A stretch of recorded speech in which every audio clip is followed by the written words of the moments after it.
আসসালামু আলাইকুম গাইস, এখানে 410 টাকা আছে। বাড়ির কিছু ছেলে পেলে ওইখানে খেলা খেলতেছে। আমি এখানে টাকা বলা ফালাবো, দেখি খেয়ে দেয়। যেই যাকে সৎ পাবো তাকে 50 টাকা গিফট করবো আমি। তাহলে ভিডিও দেখতে থাকুন।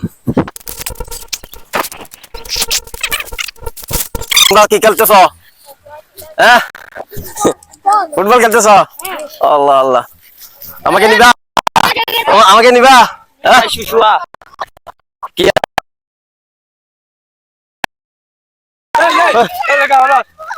কি কি তোরা হতো ভাই দে আচ্ছা টিয়া ভরে গিয়ে টিয়া ভরে গিয়ে দে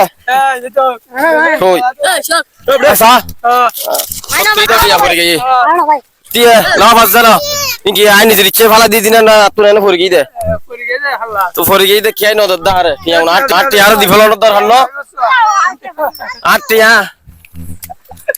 আর দিফল নদর হান্ন দর হান্ন আট টিয়া আর কি আই নদর দে নদর দে তার মানে কি তারা স্বপ্ন হ্যাঁ শততার গিয়া না ভাই এরে বিড়ি মুদি হই দিদি যে দিব তারে গিফট গজুম কেই ন দে যাতে গিফট হইতো না না গিফট ন তুই তো আর দেখি কি হই না এখন দিলি হইতো তো দিবালে চেষ্টা ন করে কি আই না তুই তো হতাই দূর না এরে ভিডিও তো শেষ কি তুই দিবেলাই তো কি এখন তো আই 2-3 মিনিট গুজি কি আই তো নদের দাদা হ্যাঁ এই তো আইছে এরে ভিডিও থই জি আগে মানে যে দিব নিজের ইচ্ছে ইতারে 50 টাকা অথবা 100 টাকা গিফট গজুম এখন কি আর বার কি সৎ ফোয়া নাই দে না আচ্ছা আচ্ছা কিল্লা আছে দে তাইলে একজন তো 3-4 জন টিয়া ভাইউস একজনও 9-10 একজনও 9-10 আর বার সৎ ফোয়া নাই আই বুঝি গই তাহলে